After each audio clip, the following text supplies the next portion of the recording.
Go ahead. Okay, good. So welcome everyone to one more session of the Logic and Religion webinar. So it's my pleasure to announce today's lecture, which will be given by Francisco de Assis. As you might probably know, Assis is really the force behind this webinar. He's really behind everything. He organizes the webinars, he invites the speakers, and now we have the honor and pleasure to hear from him. So Assis is a candidate student at the University of Missouri Columbia. He's indeed a very talented scholar. I had the pleasure to supervise him during his master's. And now we are gonna hear a defense of theistic predictivism, right? So please unmute your mics. So Assis will speak for about 45 minutes, like 50 minutes, something like that. And after that, we're going to have a Q&A session. So the floor is yours, Assis. Thanks so much, Ricardo. Thank you so much, all of you guys, for having the patience to listen to me, to see my case here, the arguments that I have to propose to you guys. Now, of course, if there are two things in analytic philosophy, right? And of course, the same thing holds for analytic philosophy of religion, which is the main topic, not the main topic, but the main big area that I'm going to speak today. But there are two things in analytic philosophy, and if I at least get the first one, I'll be already like super satisfied. But I want to hear from you based on this, okay? So the first thing that I want to do is to be clear, okay, with my presentation, with my arguments. That's one big important thing in analytic philosophy, right? Of course, the second thing is to be convincing, right? Now, it's going to be up for you guys whether or not my arguments are enough convincing, okay? But as long as I'm at least very clear whatever I'm about to argue, so that's going to be already very satisfying for me, okay? So basically what I'm going to argue here today is that there is some sort of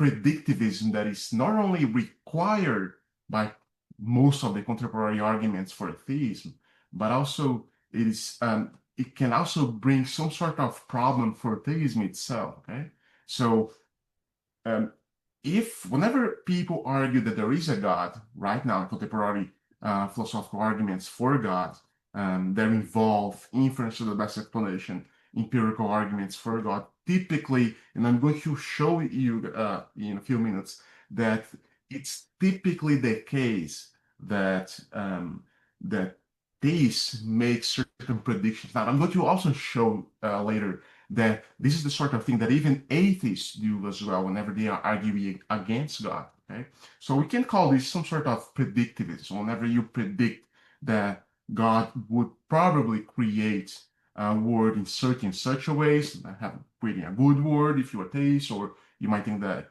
if you are atheist, you might think that if you want to defend the problem of evil, you might think that God created a bad word, for example, right? So those kinds of expectations about God's nature, God's actions, the divine actions, we can call it predictivism, okay?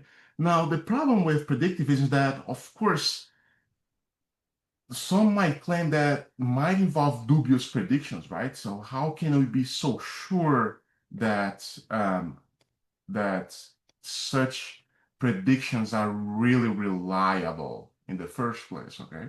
Now that's when my case for the predictive power of theism, which I call a theological predictivism, comes into place. Okay. So let me show you so you can have a little bit of more idea what I'm talking about. Okay. So I'm just sharing my screen. So I'm just assuming that everyone can see what I'm seeing, these slides, okay? If not, please let me know. But I'll just assume that everything is okay so far, okay? I'm also assuming that your microphones are muted, so we can have this initial part with my presentation. Later we can, I will actually not only you guys not only can, but also will really be expecting a lot of participation, see whether you agree or disagree with some of what I'm saying here. Okay, so let's start with what I just said about the nature of those theistic arguments and their form of reasoning, right? So typically, right now, I mean, it is true that it used to be the case that both theists and atheists tried for a long time to develop um, successful arguments about God, right? Deductive arguments in terms of we have premises that logically entail a conclusion, right? That it's inescapable, right? So these are deductive arguments. But right now, I mean, not right now, but a few decades ago, theists and atheists like decided to think more in terms of inductive reason, in particular inference to the best explanation, right? So they claim that so if you take God, for example, they typically take God to be the source for the source for the best explanation for why there are few things in the world. For example, why there's a universe, right? That's goes back to Leibniz famous question, why there's anything at all, right? The structure, the design of the universe, right? The consciousness, the appearance of minds in the world, right? So those sort of things seem to make a case for a creator or something like that. So of course that involves some sort of form of reasoning, right? And intuitively, and hopefully that's clear for you guys too, the form of reasoning involved here is inference to the best explanation, okay? Namely that if you have a few phenomena, few things in the world that cry out for an explanation, the universe, consciousness, etc., and God is the thing that best explains all those things, right? So that's the form of reasoning that I'm talking about. Okay. Now, now the issue with that form of reasoning is that looks like it involves some sort of predictions, right? I mean, some sort of expectations about, first of all, the nature of that entity, that God, whether it's a good entity, the kinds of intentions that entity might have, may or may not have. And the reason I'm saying this because typically, whenever theists use such arguments for God, they typically say, well, God is the one that would create a word like us. So whenever we use such model operators like God could, may, or would be in a position to create such word, he wanted to do that. So we basically doing some sort of theological predictivism. We are predicting that God would act in such a way, right? So, and actually theological predictivism, I mean, making those kinds of predictions, it's actually very common in religious traditions in general, not just in monotheistic traditions. I mean, it's very common in religions at all. I mean, especially even in the popular level, for people, to religious believers, to have beliefs about the intentions of God, the designer, the creator of the world. So, for example, I have this quote here. It says, for example, someone might say, like, I believe whether God does, he does it for good. Okay, so if God wants to do something for everyone, for the world to create something, he does it for a purpose, for a good purpose. I always try to look at life like that. So this is the sort of popular level intuition that people may have about God, typically have about God, right? So it's not just a philosophical aspect of the inductive arguments for God. It's actually present in our everyday life, religious experience in terms of listening those sorts of testimony from people at the popular level, right? Now, but there's a problem with that perspective. Okay, that's a problem with that, and that's the issue that I wanted to tackle this today. Okay, so the issue here is that, of course, how do you know? How can you be so sure that you can have any grasp whatsoever of the sorts of intentions of this designer, this creator, right? Because if you think, okay, So according to the theist argument, so if God is the best explanation for why there's something rather than nothing, is because presumably that creator would be interested in bringing about such state of affairs, right? Now, that seems to imply that that state of affairs is the kind of thing that God wanted to do in the first place. Now, intuitive, and that's theological predictivism, right? If that's clear for you. Now, in that case, it seems to me that one might intuitively ask, okay, how do you know that, right? And in fact, there has been philosophers asking this sort of question. We might go back to even to David Hume centuries ago. So David Hume would just stop guessing. We cannot guess, have any sort of a reliable prediction about what sort of thing God is ultimately, or if there is a God, what sort of thing that entity, that being could possibly do. So there's this quote here that I often use so we can have an idea about the origins of this argument, at least not argument at this point, but this issue with theological predictivism. So Hume once said, there must arise a strong suspicion, if not an absolute assurance, that it has carried us quite beyond the reach of our faculties, when it leads to conclusions so extraordinary and so remote from common life and experiences. So we have no reason, that Hume's conclusion, we have no reason to trust our common methods of argument, to think that our usual analogies or probabilities, and that falls pretty much in line with the probabilistic and inductive arguments for theism, right? That such analogy and probabilities have any authority at all, right? So our line is too short to fathom such immense absence. So, in other words, how can it be so sure if we are such different? We are beings that are very much different from this God. So how can we possibly grasp his intention, right? So you can never ask. So basically what Hume is saying is just stop guessing, right? So we are not in a position to guess the sort of intentions that the designer, the creator, would have in the first place, okay? Now, this sort of objection to theist arguments, to the theist tradition, was much better developed by other philosophers later. But I think Eliot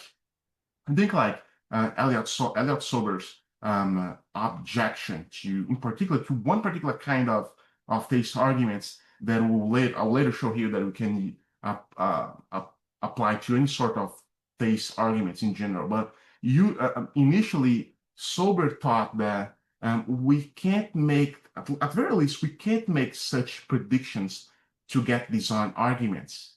And the reason for that is that, for example, if you want to say that God is the best explanation for why we have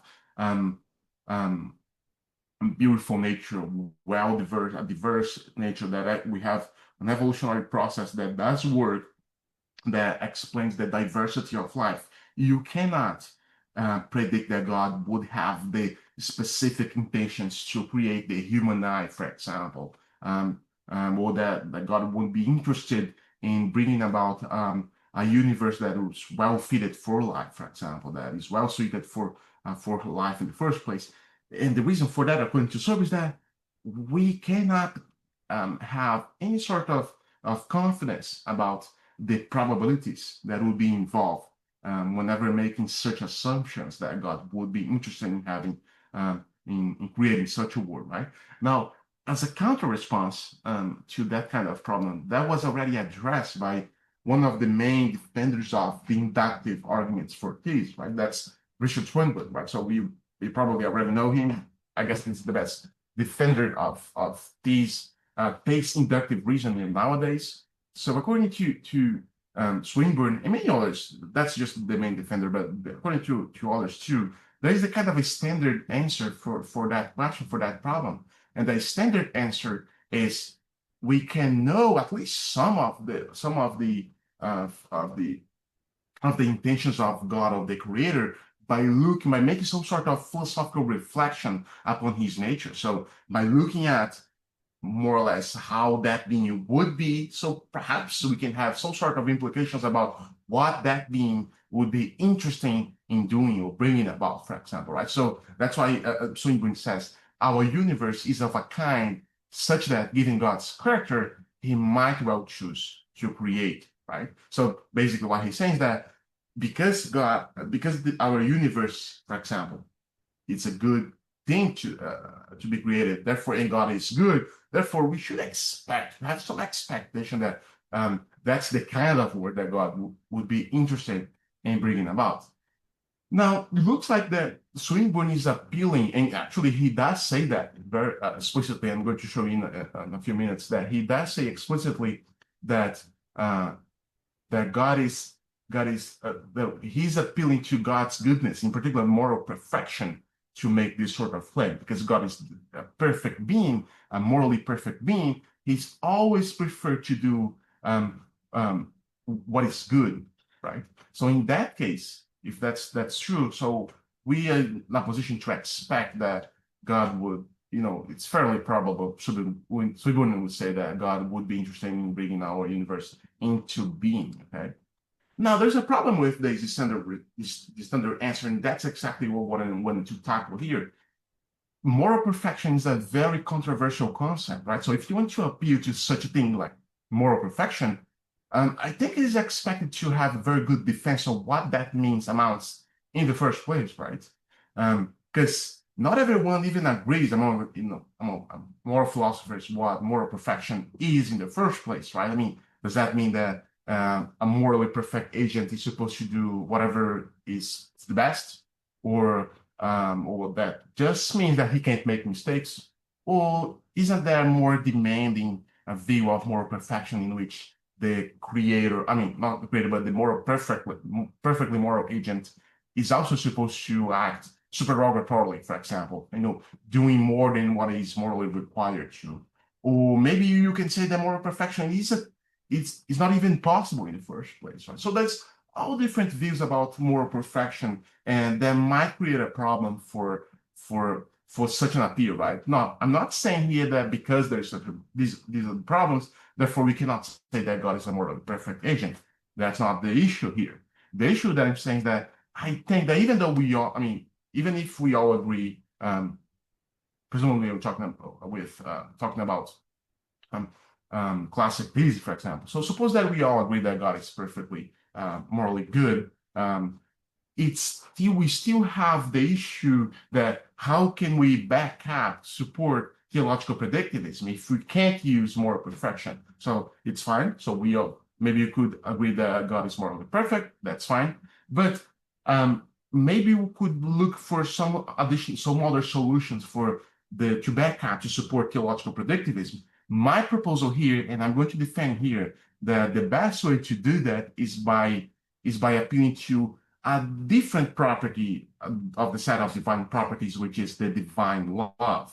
Namely, we can look at the God's loving nature, and we can make less controversial assumptions or expectations, or even predictions based on such less controversial concept, right? So my proposal here is not saying that God is not morally perfect. I personally do think that he's morally perfect, but because moral perfection is a more controversial concept, and divine love is much less controversial, I would say that it's way better to use divine love as a backup, as a support for theological predictivism. Okay, so here's the roadmap for here. Okay, so I want to spend. I already spent quite a lot in the introduction. My goal here was, to make a distinction between theological predictivism and theological skepticism. So there is this thing that the theists do, as I tried to show in their arguments, by making predictions, right? That's fairly common in theist argumentation nowadays. But the issue with it is theological skepticism.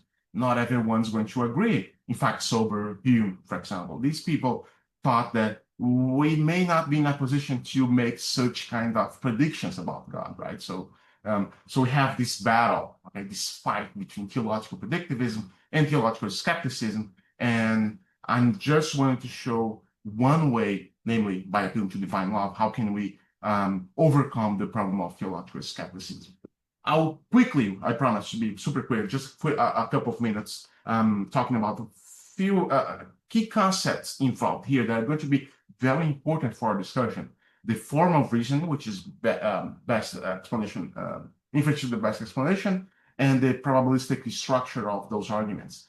Then I'm going to apply Sober's objection to the design argument to any sort of theist argument, which we'll call theological skepticism. Right? So Sober would make Sober's objection to the design argument, skeptic objection to the design argument, to as a form of theological skepticism that could be applied to any sort of theist argument based on inference to the best explanation.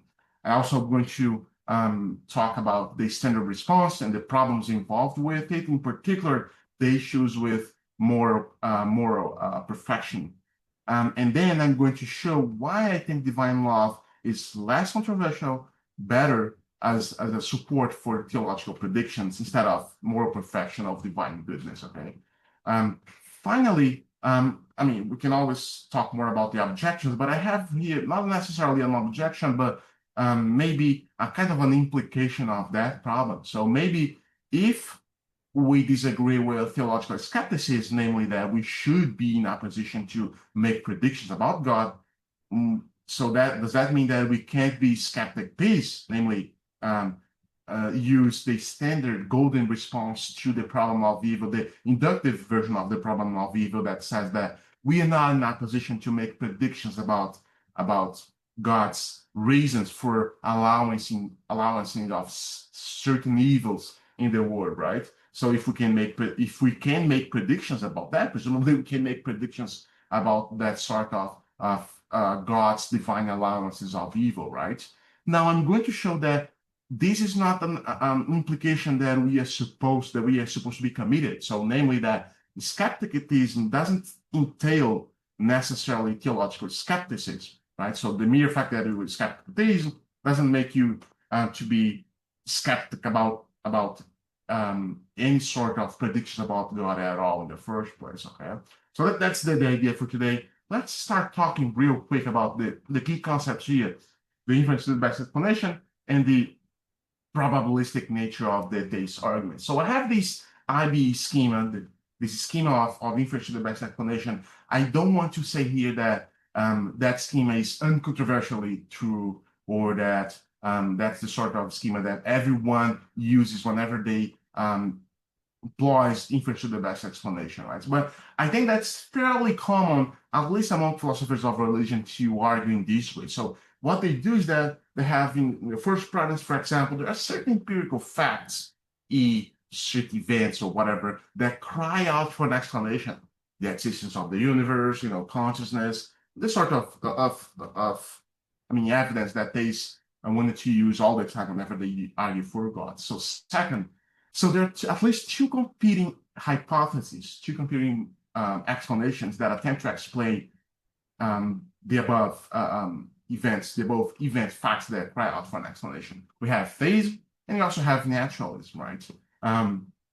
Third, the hypothesis that theism explains this sort of evidence much better than the naturalists. For example, the design of the world, for example, is much better explained by theism, although in particular the design of the universe, that I mean the fine-tuning of the universe. For example, I'm not talking here about the merits of these arguments. I'm just illustrating here how the best explanation inference works for theist arguments. Okay, so they typically say theism explains this sort of evidence is much better than naturalism, because having such a process is created by chance, it's way unlikely and improbable. Therefore, it's better to appeal to theism. That's the sort of argumentation that they typically use whenever they use, for example, the fine-tuning argument. Fourth, if theism explains this sort of evidence, empirical facts, much better than naturalism, so theism is more probable than naturalism. Therefore, theism is more probable than naturalism, right? So that's the sort of EB schema. I'm not talking about the merits of the argument, defending anything at all here. I'm just illustrating how such theist arguments typically appeal to best explanation inference. Now, there has been philosophers right now, philosophers of religion right now, using Bayes' theorem to highlight, these sort of claims that we see in premise 3, premise 4, right? So they wanted to use Bayes' theorem not as some sort of mathematical proof that God exists or probabilistic proof that God exists. That's not exactly how it works, but they use it at very least. That's at least how Swinburne does use that, for example. They use Bayes' theorem as a way to clarify the sort of probabilistic inferences, right? So we have the first part of this equation, right? The left part, we have the probability of the evidence. The probability of the hypothesis, and namely theism, for example, given the evidence and the background knowledge of the word, namely everything that we know that should be about the word that it should be fitted in. And that's supposed to be equal to the probability, I'm not talking about the numerator, the probability of the evidence given that the hypothesis of theism is true, and of course the background knowledge, and that's on the top of the numerator, the denominator, right, which says that the probability of the evidence without taking into consideration the hypothesis that there is a God, right? And we multiply that to the probability that there is that there is a God, theism, whatever the hypothesis in question here, just given the background knowledge of the word without taking into consideration any of those evidences, right? So that's, we call that the second part, the second factor here in that, in the second part of this equation, we call it the prior probability of theism, right? So the first factor here, in the second part of this equation, we call this the posterior probability of theism, right? Whenever we take into consideration the evidence, and then we multiply this by the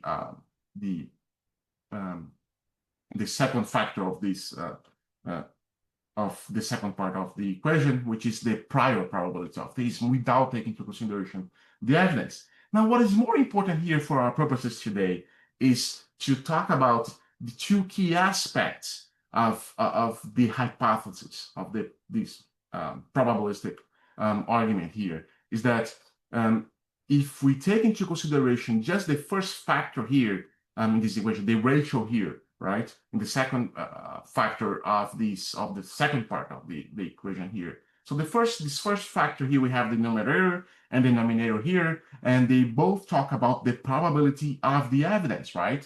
Whether the numerator, we have the probability of the evidence by taking into account the hypothesis, and the denominator without taking into consideration the hypothesis, right? What that entails, what that leads us to is the explanatory power of theism. So as we add the hypothesis of theism, that does increases the probability to have that evidence in the first place. So we can say that we have a higher explanatory power, right? So as we add the hypothesis, we increase our explanatory power, right?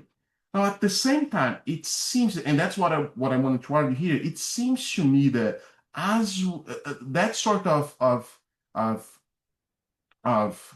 that sort of thing, that by adding the hypothesis, we have a higher explanatory power. If that's indeed the case, as Thies wanted to say, then it seems to me that there is some sort of implicit prediction here. So the implicit prediction says that if we add the hypothesis, that's going to increase the probability to have that event, right? So, for example, if we add the hypothesis that there is a God in our question whether or not there is fine-tuning of the universe, or actually why there is such universe fine-tuned for life, then we are basically predicting that. If you want to say that increases our explanatory power, we are implicitly saying that if we add God to the picture, it's because we are predicting that God would be interested in creating such a fine-tune for life in the first place, fine-tune universe for life in the first place, right? Now, the issue is that these two aspects, in particular, the predictive power of theism, is the matter of, is a thing that is a matter of much controversies, and we can see that in Sober's objection to the design argument, right? So we have this thesis that I call the thesis of theological skepticism, and according to Sober, that's Sober's words. He says something along those lines. Given our epistemic limitation, we are not in a position to predict God's intentions to bring about our universe into being. Okay, so you should have this thesis in mind throughout this presentation. Okay, so we can have some idea about what we want to tackle. Okay, so ultimately I'm going to reject that thesis later here, but that's the problem that I want to create for theistic arguments, not just for the design arguments, but for any sort of theist arguments that rely on IB's form of reasoning. Okay. Now, there are three important aspects of this kind of theological skepticism. So the first one is the epistemic access, which asks them, how can we possibly determine the divine actions, right? I mean, how can you be so sure about your intuitions that about what God may or may not be interested in doing, right? And there's also the inapplicability. There's a typo here. I'm sorry. I meant the inapplicability of the probability theory to defend theistic arguments. So basically, it says, I mean, ultimately, you cannot use probability theory to argue for God because remember, if you wanted to make a probabilistic claim that, for example, there's something is more probable than not, for example, you do so because you have some sort of background information that allows you to have certain probabilities, right? Now, if you're talking about an abstract entity that you don't have any sort of, of probabilities about the nature of, how that entity may or may not act. So you cannot make basically any probabilistic judgment at all in the first place, right? So it's basically inapplicable. And the third problem is even more complicated for theists because it's maybe amounts to those kinds of theological predictivism might lead to some sort of question begging the question, right? Because it might end up assuming something that it wants to prove. For example, teleology, right? So, design arguments, teleological arguments want to argue that God's intentions best explain why there is a universe in the first place. But you are basically assuming that God does have those intentions, right? So that seems to be begging the question, right? So that's the main issue that theological skepticism wants to argue against the applicability of IB reasoning, probability theory, to design arguments, right? Now, the first one, and I have a few quotes here that I think that are going to be helpful. So Phillips once said that it is crucial then to ask, how can we determine the probability that God's specific intention? How can you, make a probability judgment about God's intention, right?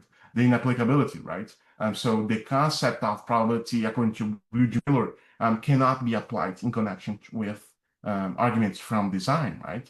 You might end up, begging the question. Why is that? Because the design hypothesis cannot win by default, Sober would say, for example, right? If you want to argue that God is indeed the best explanation for why there is, design word, you can just say, well, let's, appeal to God, and therefore you're going to have a best explanation. You're going to get rid of the complicated naturalistic improbable explanation. Just saying that it's improbable, that's not sufficient to say that God best explains the design of our universe. You have to do something more than just merely doing that, right? So we're saying the design hypothesis cannot win by default.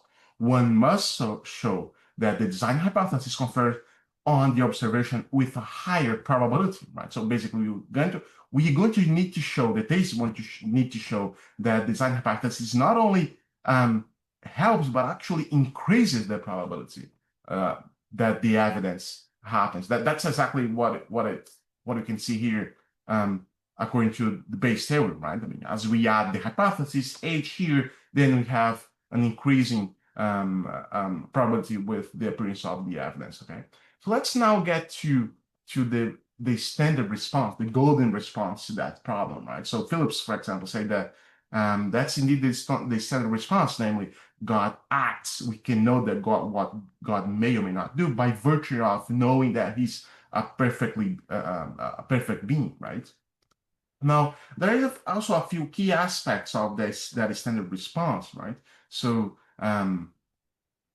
first of all, looks like according to that standard response, and the main defender of that standard response is Richard Swinburne again. So, according to that standard response, we have at least some idea of the kinds of words, not the specific word that God would create, but at least the kinds of words that God would create based on His moral perfection. And one of those ideas is for example, one of the reasons to think that is because goodness. If God is good, for example, He is a morally perfect being. So God's goodness is diffusive in nature. What that means? It means that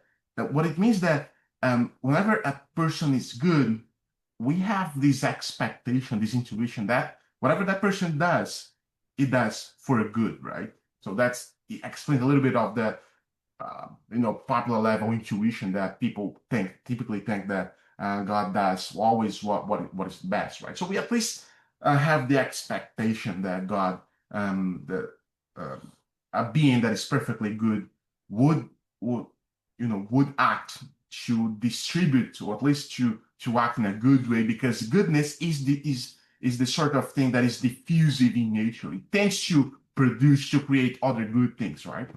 Now, if we do agree, and I know that's controversial, but if we do agree that our word is of a good kind, the kind of word that is indeed good, maybe we not better position and right track to claim that God would likely to create our word, right? Now, the problem, however, is that theological predictivism leads us to making some sort of reasonable expectation, right? So those three aspects explained so far allow us to make certain reasonable expectations, right, about the sort of word that God's likely to create, right? So in the end, we have a probable event, for example, if these five aspects work. So we have a probable event, namely that it is at least fairly probable that God would create a word such ours, right? Now we have a few quotes here just to back up, because I know that's kind of controversial to say that, Swinburne wants to say that God would probably create our word, right? So as a classic theist, at least in some aspects, Swinburne wants to argue that God doesn't have any obligation, of course, whatsoever to create our word, right? Now but he does say that we do have some expectations, right? That God is expected to, at least to create that word. So I have a few quotes from him, just as a matter of backup, support that bold interpretation of Swinburne's work, right? So he says, for example, that God's perfect goodness, and you can find that in his The Existence of God. So he says, God's perfect goodness will require him to do some action of the best or equally best kind. So he's not saying that it's going to require him to always do the best, but at least a kind of thing that is equal to the best, right? I mean, he's not obligated to create this kind of word, to this word in particular, but at least maybe we can say that he's expected to create this kind of word, namely a kind of word that is good, that is infused with good things, whether it includes free sentient beings or not. This is the sort of expectation that he's talking about. Okay? So he says plausibly it's better for God to bring about the existence of something beyond himself. That's the diffusive nature of goodness that I just mentioned. He also said later, in one of the works that we here at Ladder published a few years ago. So he wrote this chapter in one of our works saying goodness by its very nature is diffusive of itself. It seeks to produce more good things, right? And finally, he also said humans have the kind of greater goodness which is God Himself doesn't possess. So someone might, claim that God, for example, could just, create another divine being, for example, that, but that's not as good. It's also good, but not as good of a. It's a good of a different kind, he would say. It's a good that is a kind of good that would be able to that God could not have in the first place, for example, right? It's a thing that has the power to make choices, right? To choose between the good and evil, for example, right? For example, God, cannot do the evil, for example, right? So he cannot choose between good and evil, right? Because he's always doing the good, for example, right? So only free sentient beings can do that, and you can always talk about that as well later. And finally, humans I think that's just that's just a duplicated slide. So, and you have this big picture of the extended response, right? What is the problem with that big picture? The problem with that big picture is that it's appealing to very controversial concept in moral philosophy, right? Namely, moral perfection, right? What does it mean to say that something is morally perfect? Bill Rowe, for example, would say that. It doesn't seem to require to do always the best. That's, for example, Leibniz's famous intuition that God created the best of all possible worlds, for example, right? Swinburne doesn't agree with Leibniz on this, for example. He just says, to say that God is morally perfect just means that God makes no morally bad actions. That's all. That's all that he means by that. So, but not everyone's agree with that because, as I said, that's a very controversial concept in moral philosophy. And so someone might disagree with Rowe, for example, by saying that moral perfection is morally ultimate, for example. Nothing than the best is acceptable it's morally perfect, right? Others might say that to be morally perfect, it's not enough to just, doing always what is best, to choose the best, always, to do the good, to not do the evil. That's not enough for someone who has a more demanding view of moral perfection. Some might say that, for example, supererogatory acts are expected for a morally perfect good being, for example, right? Doing just what is morally required might not be enough for moral perfection. Others might think, is that even possible in the first place? We might end up some contradictions as well by saying that God sometimes have to choose between not choose between good and evil, but God sometimes have to, because he has to the good. Sometimes that amounts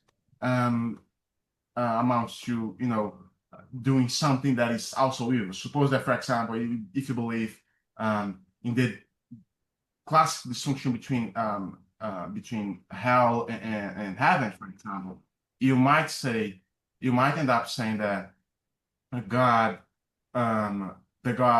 because he's good, he wants to take people, to give them what they deserve, or for example, take them to heaven, for example, or give others punishment based on the evil acts, for example, and by doing that, God is also responding to the demands of goodness, namely by claiming that God is supposed to be just, for example, right? But at the same time, others might disagree by saying that this seems evil at the same time to punishing people, forever in hell, for example. That doesn't seem to be right. So sometimes some might claim that moral perfection might not even be possible. Sometimes you might end up doing the right thing that has some, bad implications, and vice versa, for example, right? Now, I don't even agree with that perspective of moral perfection. So that's not a problem for myself.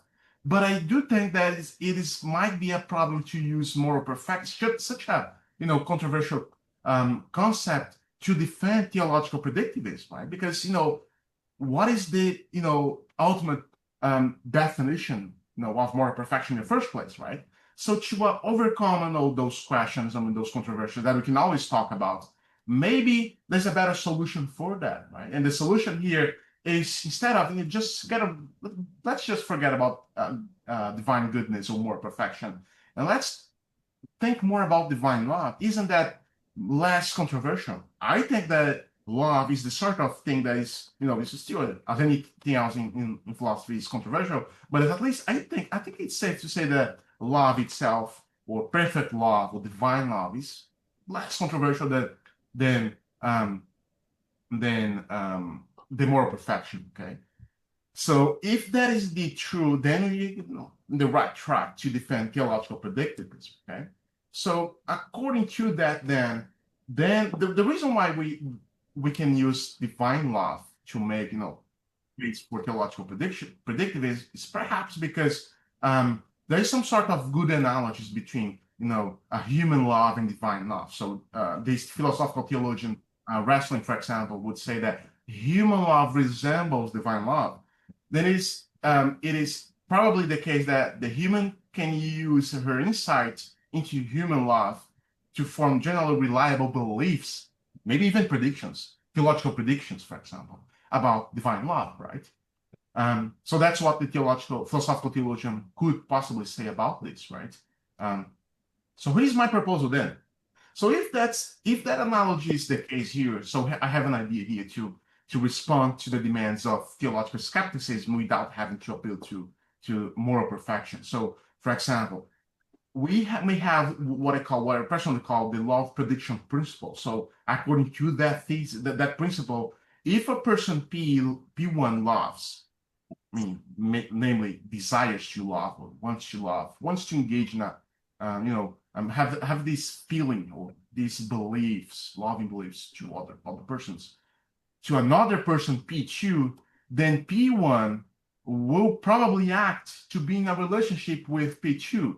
Now, I know that the way that I framed it can be like quite controversial, but if I could please explain it in terms of saying that P1 wants to engage in a relationship. It could be in a more passive way, it could be in a more active way, but in one way or the other, the P1 wants to, at the very least, wants always the best for P2, at very least. So it loves P2 in that sense, right?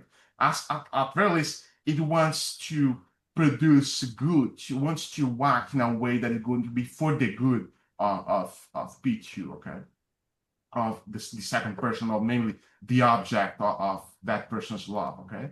Now, one way that we could illustrate about this, and that's also, I'm so sorry, there's also a typo here. That's not rational force wrestling argument. That's actually Schellenberg's argument for divine hiddenness. So just please forget about that typo here. That's Schellenberg's argument for divine hiddenness. So Schellenberg, if you recall, is an atheist. So he wants to argue that there are certain things that cry out for an explanation in our world that is best explained. That's not his argument ultimately, but a better way to explain it, to make a parallel with the theist argument. So he wants to say that we have this idea in our world that God is open, right? We have this idea of God that is, so he's open, and he wants to engage. He's open to engage with in relationship with those people, right? What is the implication of this? So if he's a loving being, if he's open, he wants to engage in relationship with people, then there's nothing that is supposed to refrain people and God to engage in a relationship. People, deities are not, in a resistant state of non-belief, for example, presumably, right? God is not, in the state of non-resistant non-belief, for example, right? They both want to engage in a relationship. They are both open, right? Now, if there's such amount of atheists in the world, so presumably some of those people are either not open with he wants to deny, or that maybe God is evil, which he's also open to deny that, right? Or maybe because there is no God in the first place, right?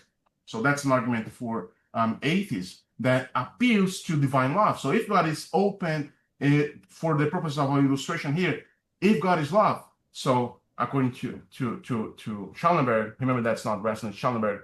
So philosophical reflection on the nature of God and the reasoning on which it gives rise, therefore, may only reinforce the initial impression of plausibility that comes with the main premise of the hedonist argument.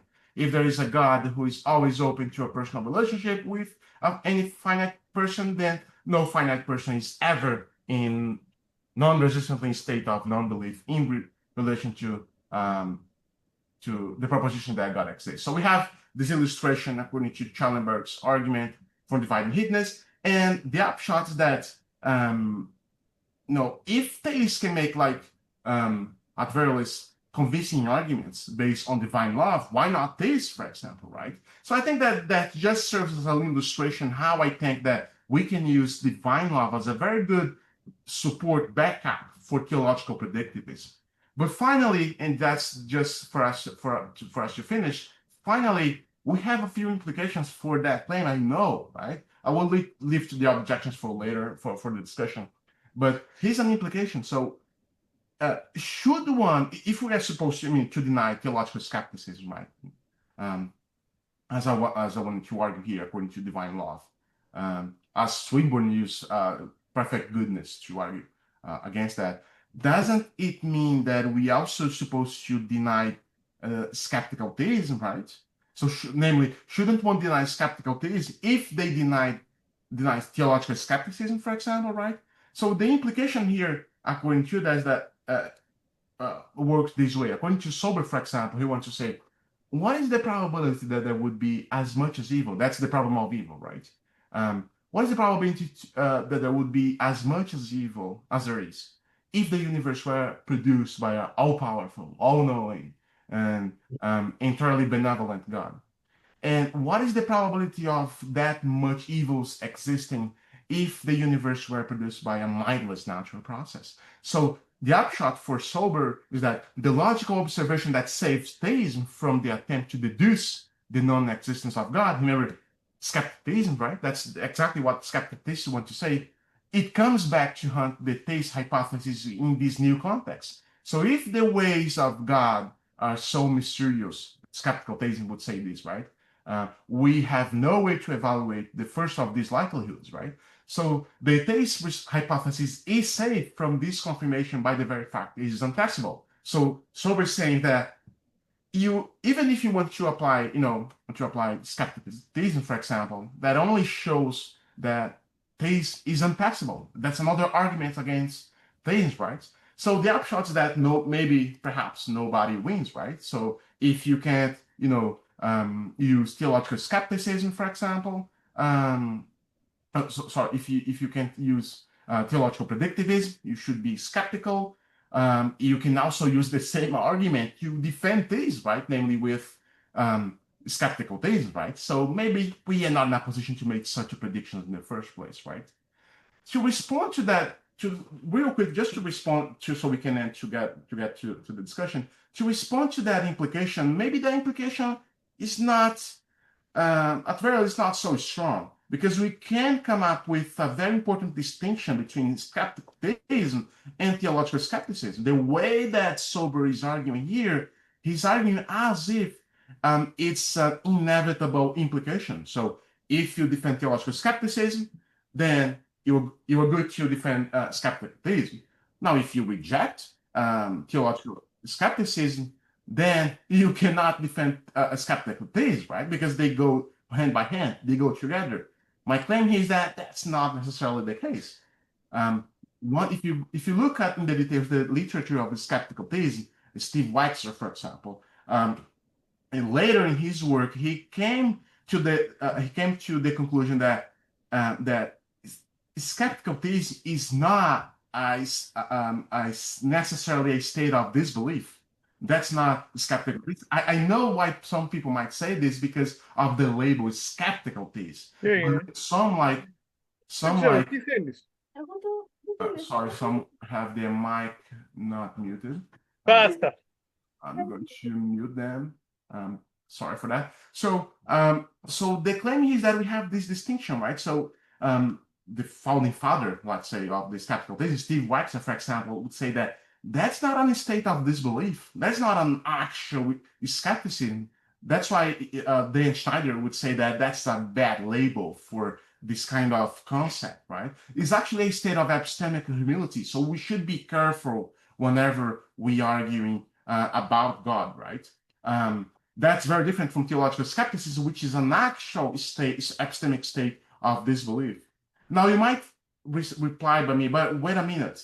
So aren't you being a bit biased whenever you were claiming this? Because you were saying that whenever we are talking about the evils in the world, you will say that we should be, skeptical about it, at least, have some sort of epistemic humility. But whenever anyone say about the fine-tuning of the universe or the creation of the universe, you want to say that we can make, theological predictivism, right? Just real quick, if you look carefully, I can discuss more about this in the discussion, but what I can say for now is that I think it's way harder to come up with very specific explanations for why God have certain, reasons for allowing specific evils in our world. For example, have a family member who died, or something that bad that happened in my life, something that is very specific.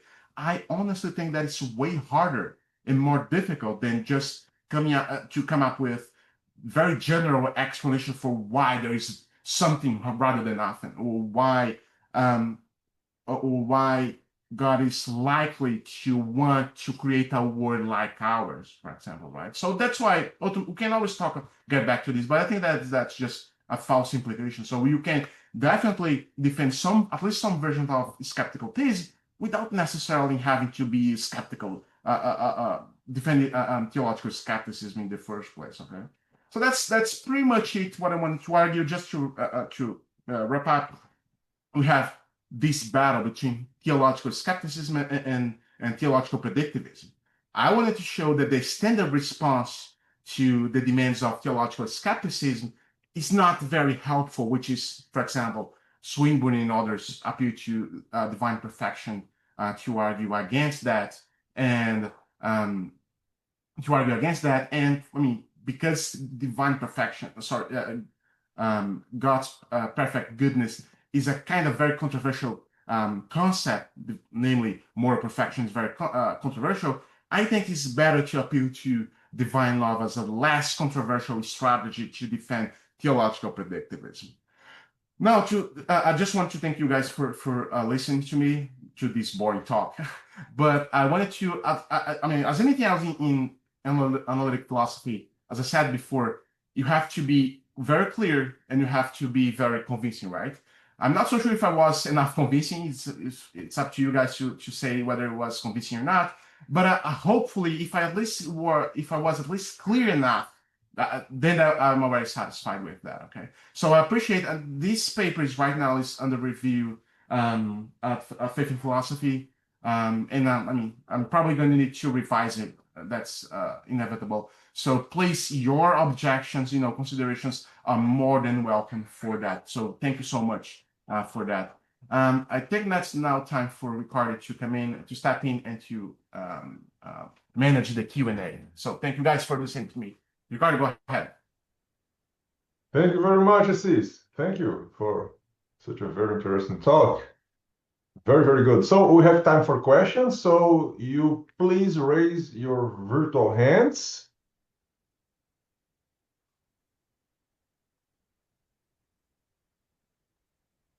Or just unmute yourself and ask the question.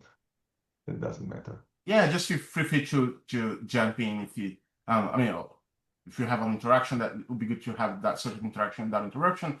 But if you can just go ahead, sometimes jump in the discussion, go ahead to do that as well, or just ask the question. It seems that Ivan has a question. Am I right? Yeah, please. The floor is yours, Ivan. Well, I have to begin by apologizing. It seems like I got the time wrong for when this began, so I haven't heard Might be half of my it. fault, probably. Yeah, sorry. I don't know what happened. But if I'm not missing something, So, so the theological skeptic is just making the claim that we have no way of knowing, I take it, how God would manifest his goodness toward his creation. And the reason we don't have a good handle on that is because we think God is, in some really fundamental metaphysical way, beyond human comprehension because of his greatness. Now, if I understand what you're suggesting, you're saying, well, but we have a better shot at getting understanding of aspects of divine love. So if we're not skeptical about divine love, then we have a right to build that into our theistic hypothesis, so to speak. Is that right? That's precisely true, yeah. Okay. Now, skeptic that I am, I'm going to see whether, for example, the following observation would worry you a bit. God may have abundant love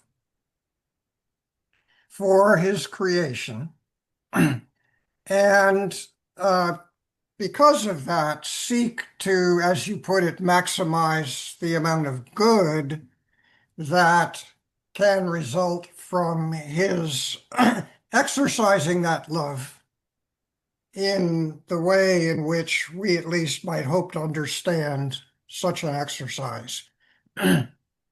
Of course, we don't know what all of the rest of God's creation contains. It may contain creatures that he also wants to have a loving relationship with, that are creatures that are, for one reason or another, sort of, we haven't even imagined such a thing. Maybe we can't imagine such a thing. Maybe they are like angels. They're enough above our, above our state of nature that we really have no clue whether they exist, why they would exist, or how God's love would best be directed toward them. But suppose, now don't ask me how this could happen because remember, I'm a skeptic. Suppose that God's giving his love to these beings creates circumstances that circumscribe his ability to express his love to us. Now we're in trouble, aren't we?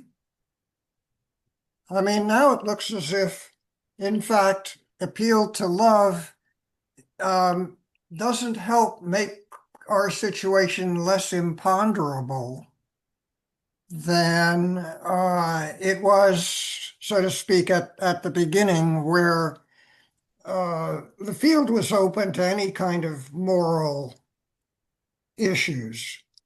It's true that now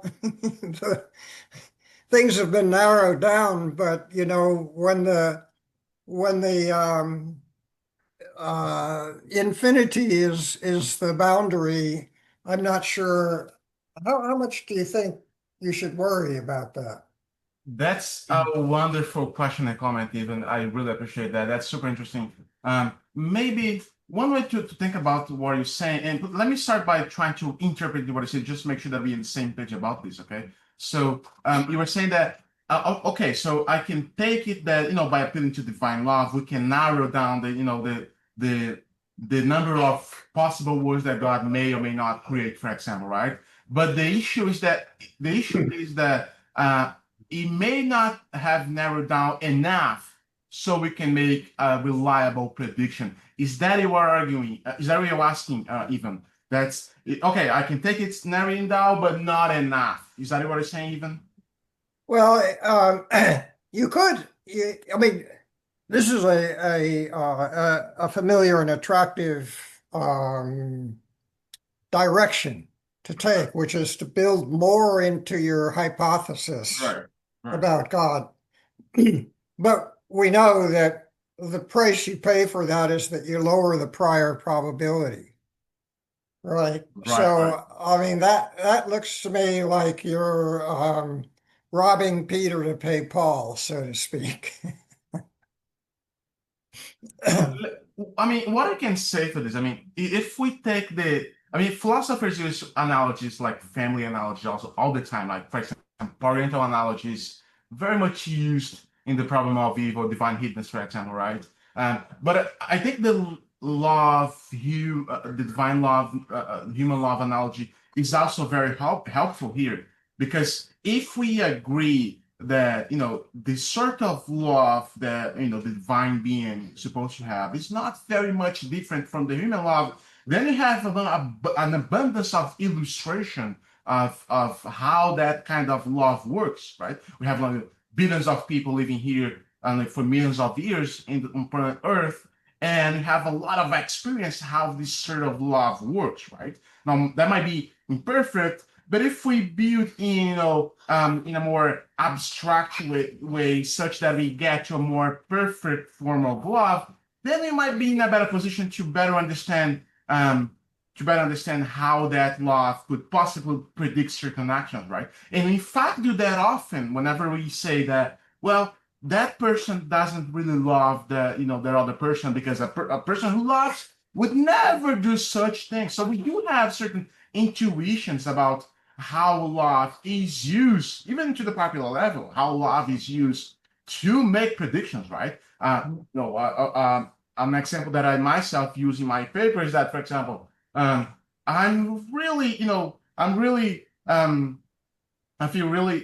feels safe to me to leave my kid with my wife, for example, because I know that my wife takes very well care of our toddler. But if you were to live with a stranger, for example, well, I might be way more skeptical about this, right? And why is that? Because we have at least some knowledge about. You might say, well, but God, you've never seen that guy before, right? So how can you possibly? You've seen your wife a lot, but not God, right? Now, the difference that the way that we know some things about God, for example, in terms of being all powerful, all good, maybe being all loving, I think that gives us at least some room to make these kinds of predictions, I guess. So that's my best take on this. So hopefully that helps. Yeah, let me just make one more observation and I'll shut up. So I mean, I have some sympathy with that thought, but I'm a worrywart, and so two issues here. One is this hypothetical population of other creatures that are beloved by God. That's right. I forgot to mention that. We have no idea what it is for God to wish the best for them. Right. Right. For us, I'm not so sure. I'm not quite so optimistic. I mean, I think Christians are generally, but mind you, it's part of the doctrine that we're going to be transformed. And we will acquire a new body, a soma pneumaticon. And it's just going to be way different up there than it is, so to speak, than, well, maybe to use Hudson's skeptical worry, God realizes that in the long run, in the total economy of our salvation, the best thing he can do is to introduce into human history a religion which is a giant fraud, right? Because ultimately, it may become clear to us, or clearer. It's the problem with this kind of skepticism is that I think you're limited only by your imagination, and my imagination is particularly um, perverse. I think I really love, I mean, I think your comments are very, very helpful here, especially because I think you said something that is super important. Might not, I mean, come up in this work, but maybe later in some other works that I'll be doing later in future. I think you are right even when you say that the skeptic is less optimistic and the believer is way more optimistic, right?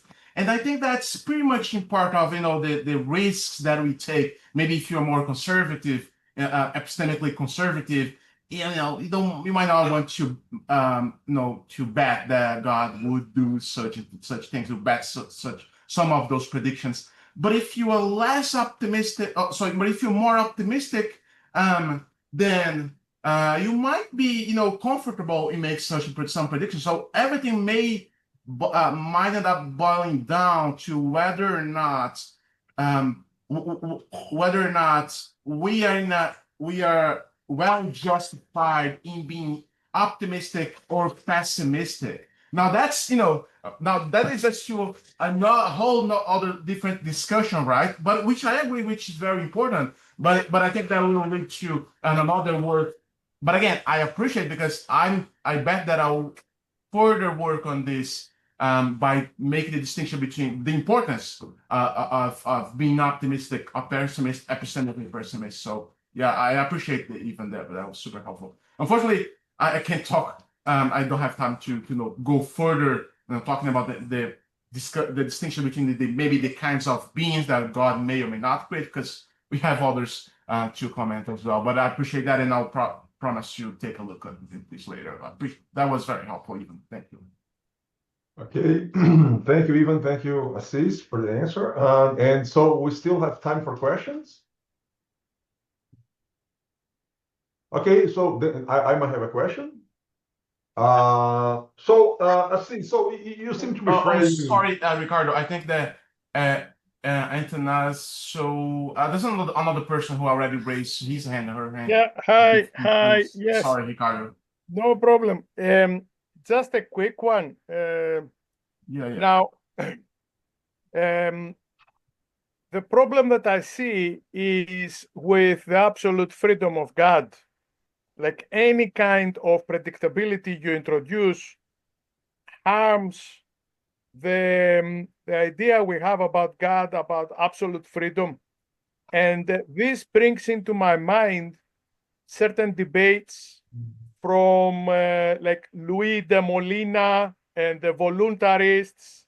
They were arguing endlessly about this. Like, if we can know what God will do, that harms the freedom of God.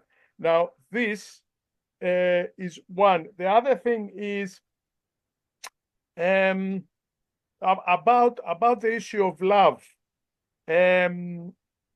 Now, any argument we use from analogy, like what do we have in terms of love for humans, will not work in the case of God, especially in terms of his love or his justice, because divine love and divine justice, according to many theologians, have nothing to do with human love and human justice. So these 2 points I see as needing a little bit more discussion. Thank you very much. Very interesting talk. Thank you. Thank you so much. Let me start by asking, how can I pronounce your name correctly? Because that's going to be important because I think we're going to have an interaction. Konstantinos is my first name. Konstantinos, and okay. Athanasopoulos is my surname. Thank you. I'll call you Konstantinos. So let me start by what is not easier but less difficult. So let's start with divine love. So I do agree that not everyone agrees. I mean, if I want to get rid of the controversies by appealing to divine love, I'm still in trouble, right? Because there are some controversies about divine love in particular. Not everyone agrees that divine love is indeed is indeed analogous to human love, right?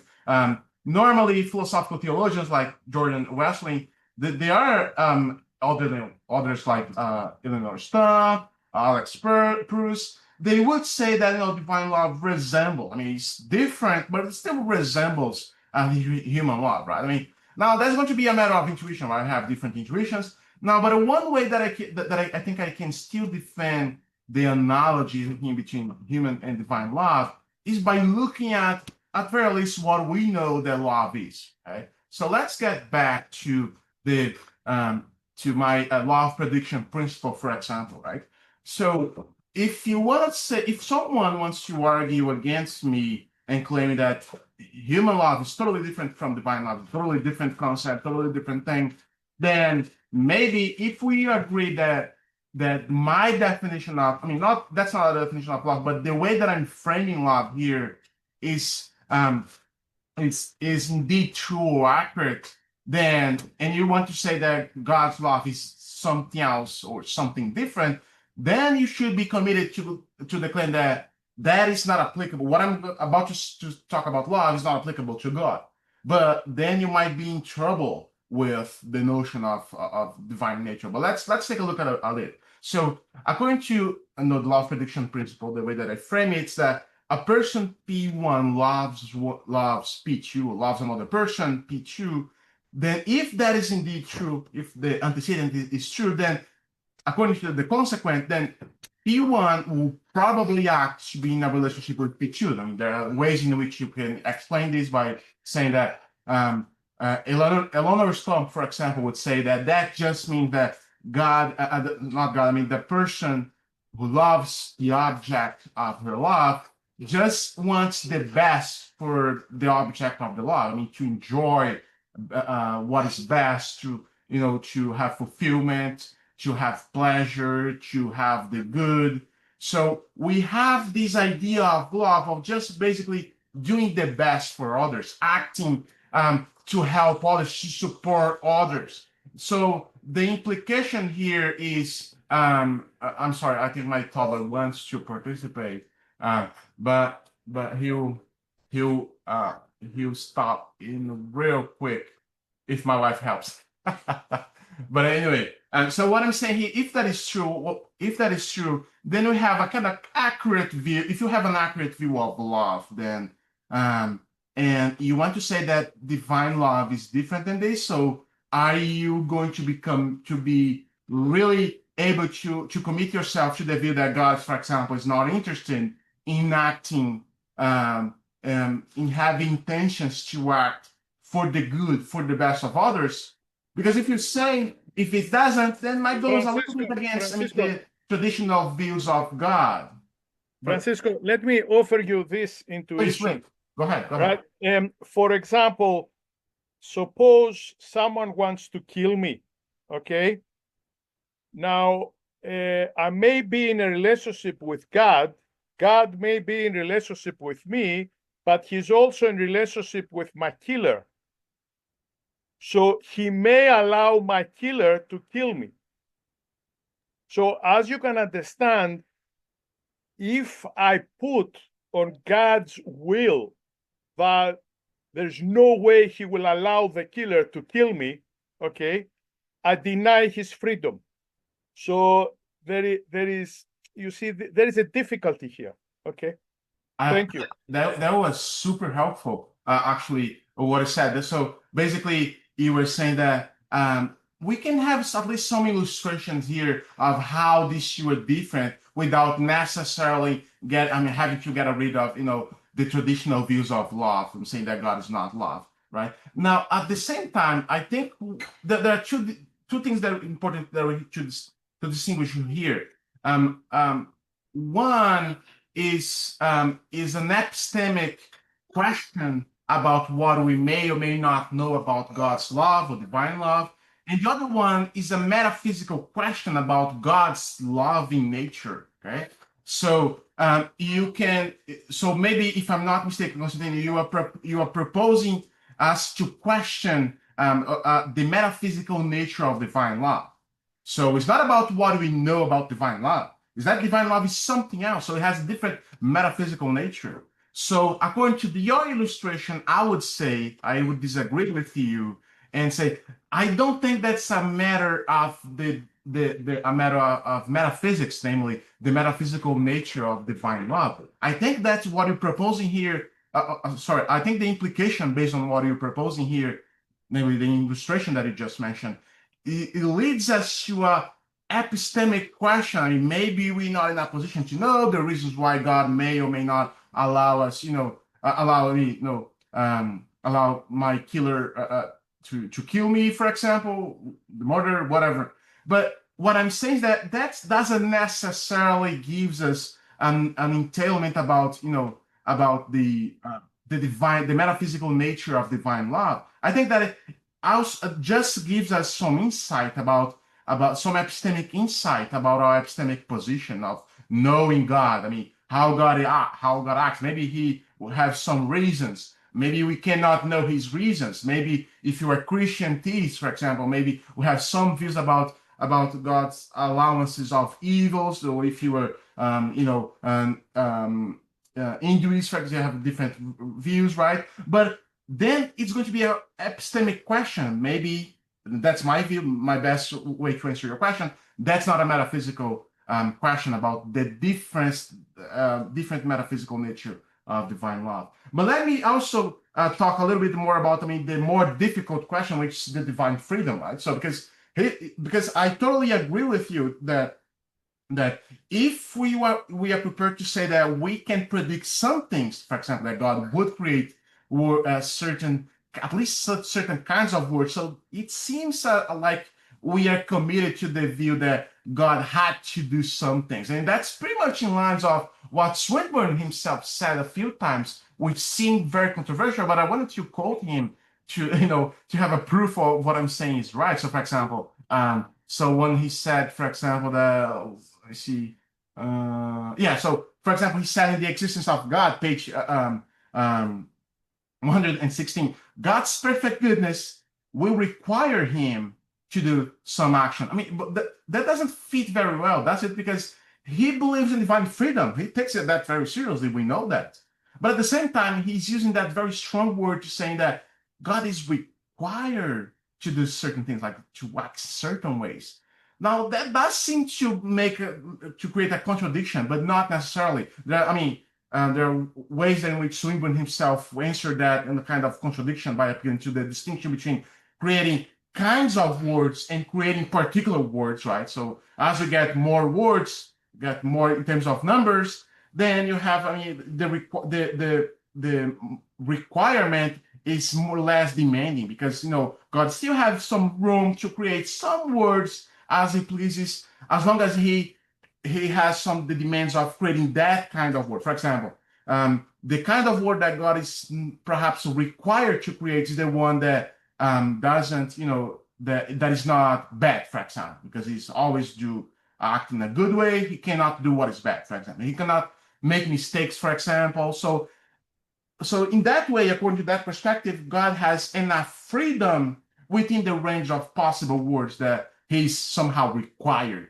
to create, right? But in the context of divine love that I'm saying here, I'm putting, I think, in a less demanding way, I believe. Because my claim here is that it's not that God is even required to act, to be in a relationship with P2, but that it's more that we have expectation, not just expectation, reasonable expectations that God would act in such a ways. So in that case, I think I'm saying something that is less demanding or less strong or less bold, I guess, because I'm not saying that God is required to do something, not even required, but is that we have an epistemic state of making expectations about God. So that's my best take to resolve the problem with divine freedom, I guess. So thank you, Konstantinos. Thank you, Francisco. Thank you very much. Thank you.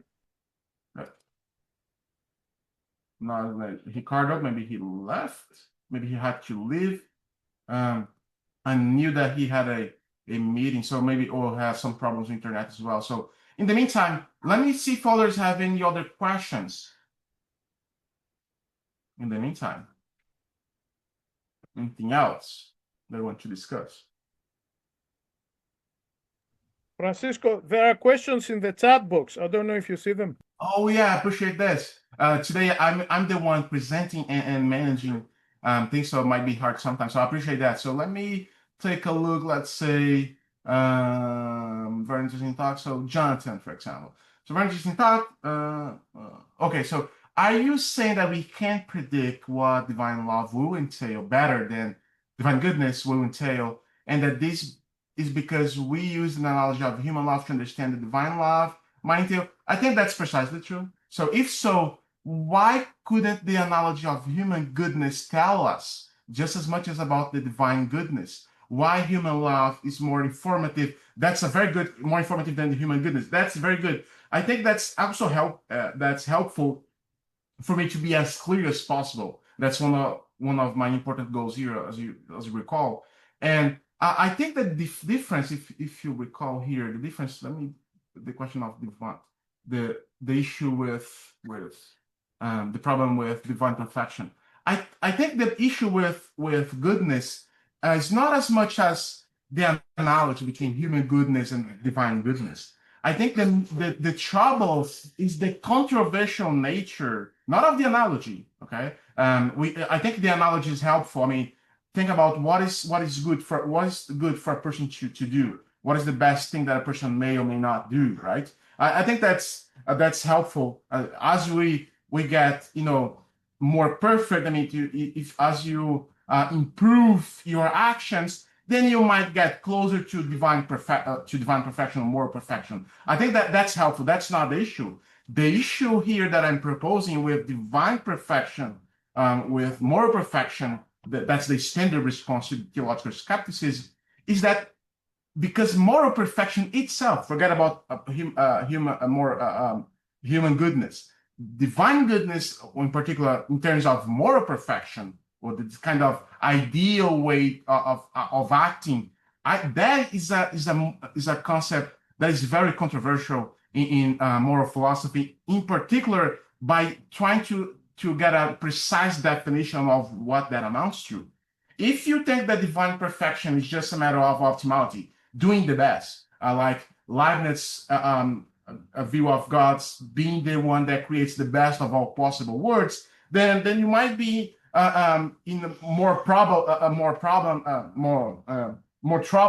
along the lines of what Constantine just said. So if God has to create just the best of all possible worlds, there's just one word that God is supposed to create, the best of all possible worlds, then that compromises a lot of divine freedom, right?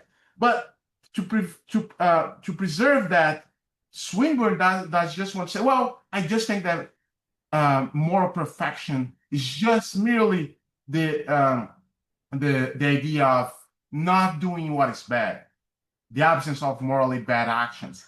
Now, again, that doesn't help too much because if you have a more demanding view of moral perfection, that's not going to be helpful. Kant, for example, said the moral perfection is morally ultimate. Nothing less than the best is perfect. Namely, so he's saying that if you don't believe that God is perfect in the sense of creating the best of all possible worlds, I'm sorry, but that's not moral perfection, right?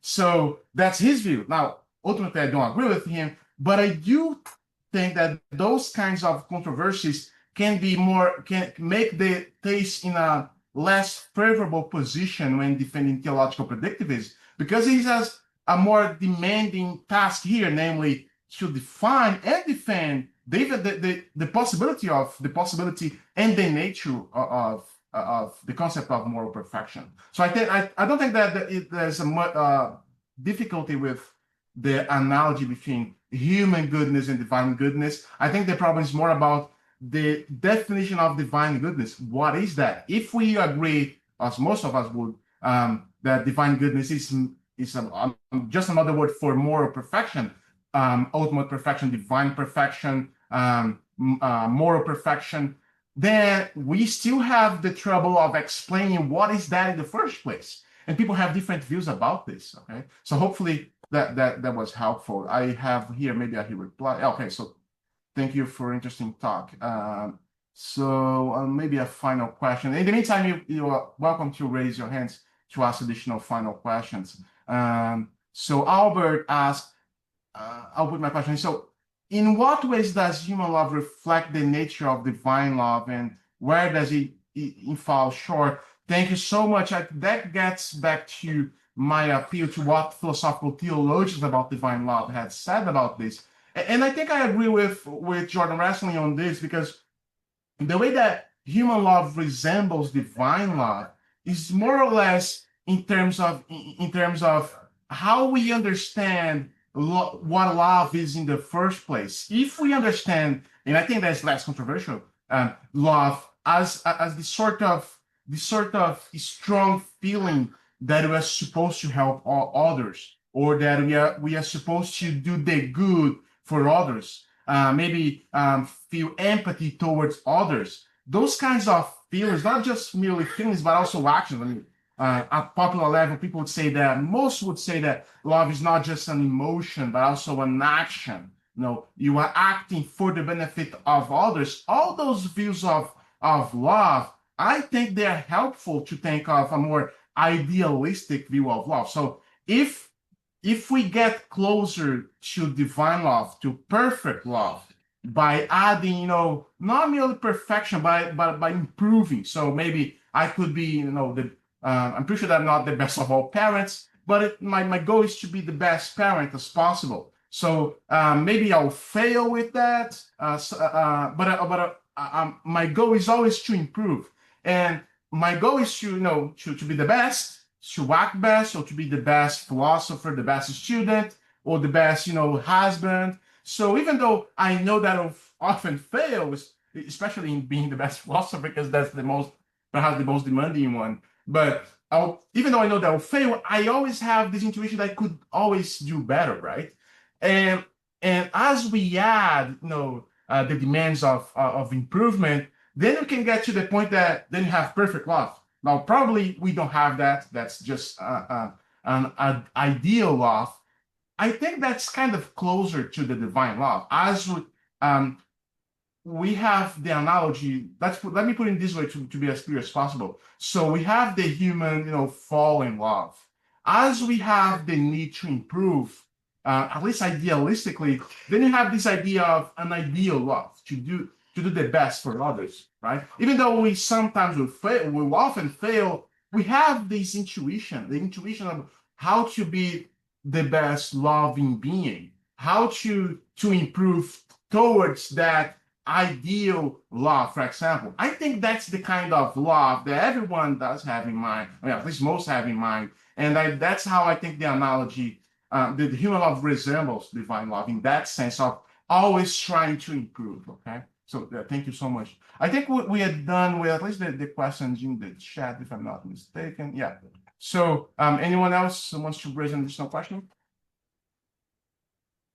Okay, possibly not. So thank you a lot. I appreciate you guys willing to listen to me. That's going you might not believe, but this is going to be super helpful for the revision stages of this paper. As I said, it's currently under review of faith philosophy, and hopefully that's going to be published either there or something somewhere else. And your comments were believe me, were very helpful in making me thinking more about this, and even to extend to further work on this. And so I really appreciate this. So next webinar will take place in a couple of months. We have another Brazilian speaker that's going to speak about particular. It's Bruno Ribeiro. It's a PhD. He's just a graduate with PhD degree in philosophy in Brazil, and he wants to he actually worked with Ricardo in the past, and he's going to defend some views about new argument, thinking about new arguments for the existence of God, and that's going to be super interesting for our purposes here. I also want to add that next year we have some confirmed speakers, especially for North America, where I'm right now currently in. Ryan Mullins, Kevin Temple. These people are going to speak in our webinars next year as we get prepared to the next World Congress in Canada. Okay. I also want to ask you just to finalize for some of you, if you guys want to present something as well like this, you want to, share with others your work, you're welcome to do that. Just let me know in advance so we can schedule something probably for next year. But I wanted to give an open for others to participate, like I'm doing today here. Okay, so others could share their arguments and open for discussion, fruitful discussions like this today. Okay, thank you so much, everyone, and hopefully we will see you in a couple of months again. Thank you. See you guys.